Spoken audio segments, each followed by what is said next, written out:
पठे नथिबो मो भोक मेंटेन पई से दिन टोटल मृग वंश को मारी खाइ ए बोले कि होला महाराज सिंह के लगा को अन्य जीव जंतु को ए बडा प्रतिदिन समय कोन बोले बटे मृग पठाइले से तार खाइ तार आत्मजीवित करी सोइला थरे कोन पड़िछि ठेकुआर बाड़ी पड़िछि तर होला ठेकुआर बाड़ी पड़िछि का मरे इच्छा थाइ बिले मरे इच्छा नथा ठेकुआर इच्छा नथुआर धीरे धीरे समय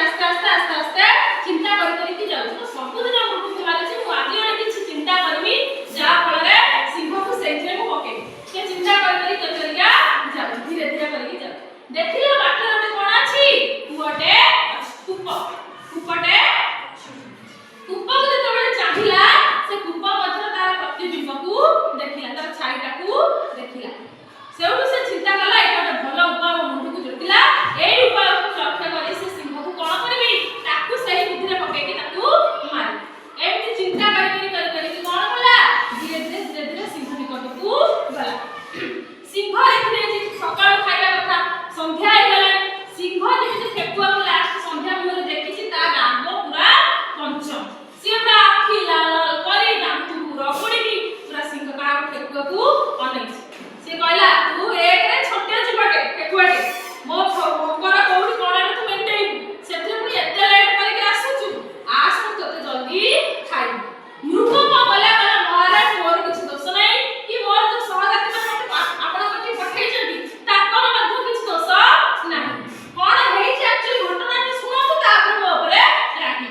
सिंह को कहला अरे जल्दी को कोन घटना का हेइ छी जल्दी को जे पर्यंत मोर दांत भितर काटी भितर को न